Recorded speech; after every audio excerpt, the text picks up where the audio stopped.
kaibigan ko, o mga amiga-amigo.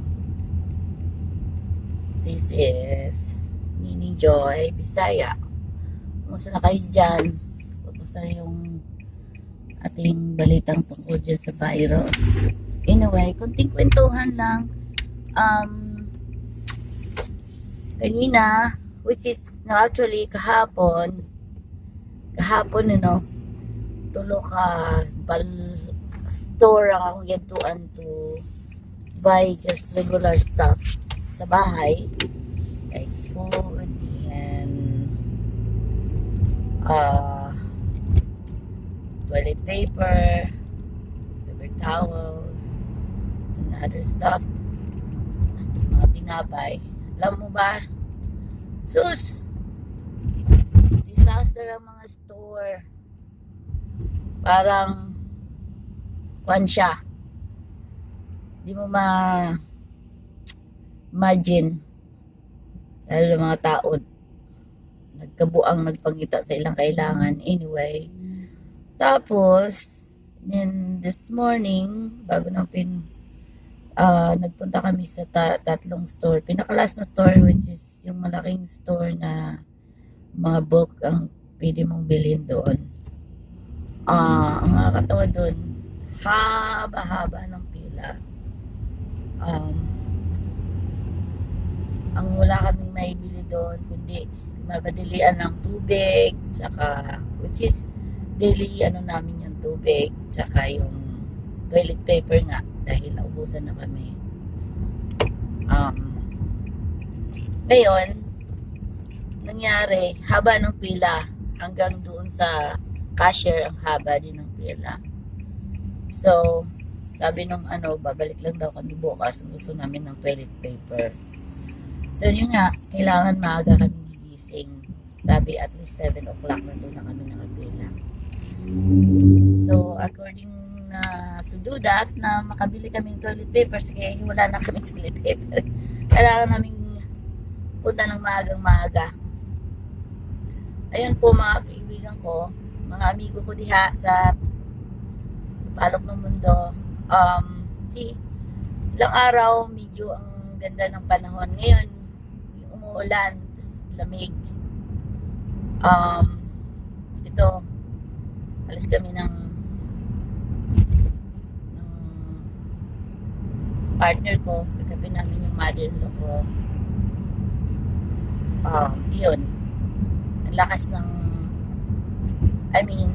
yung gloomy siya, yung actually it's getting dark naman na kasi gabi na rito eh. Yan, umuulan.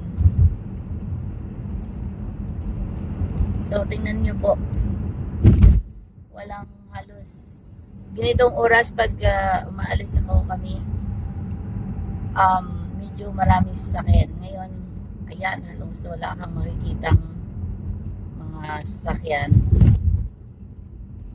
Pero sa tulad ko, kaya na ako na kailangan maato sa trabaho, hindi pwedeng mag-stay home na doon gagawin trabaho. Walang choice, which is kailangan pumunta sa trabaho. Kaya I'm just hoping na mawala na tong virus na to. At saka dasal lang tayo, which is hindi naman siguro which is lang siguro nagpapanik lang masyado. We just pray and hope na malagpasan na nato ni, diba, mga wala ako ang life there sa America na kailangan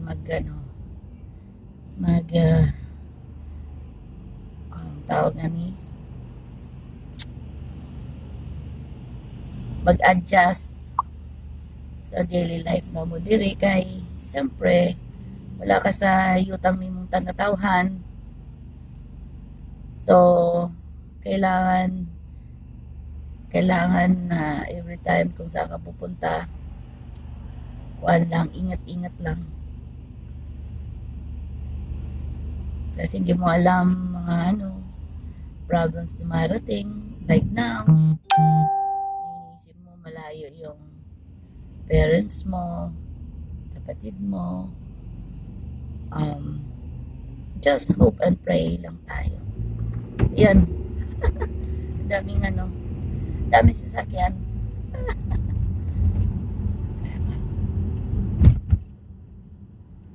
Sige lang, tanaw lang mo. Dili lang dapita maagi.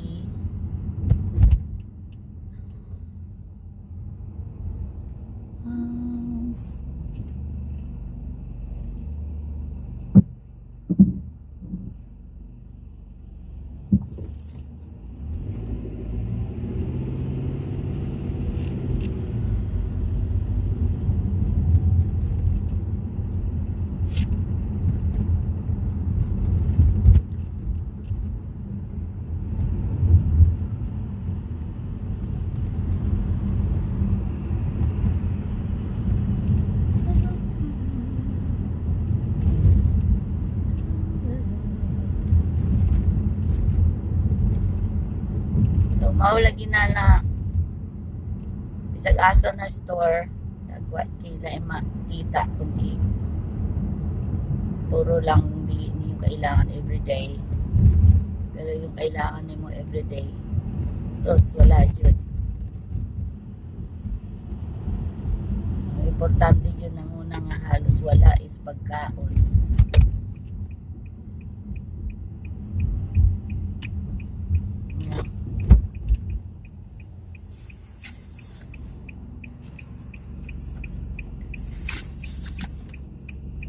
Kaya kuan ko tayo dinhi.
Bisag asa mi nangagi.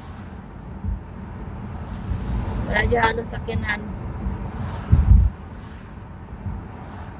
Bagay. Kung ikaw may makakuan, una sa imong kalusugan, hindi na kalagayan. Kung pwede lang, dinalan nyo kumugaw sa balay.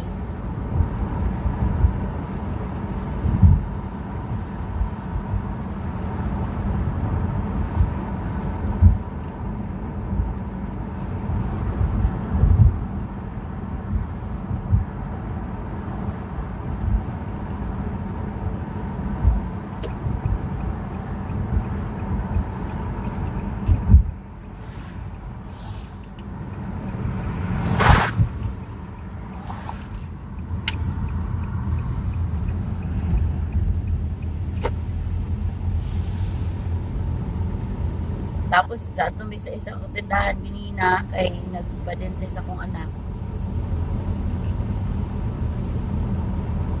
Ang unang kabuok nga paper towels usually kuha lang na siya $5 or $6 something. Ginina nakita na ako $14 something. Na din siya, doble ang katubo.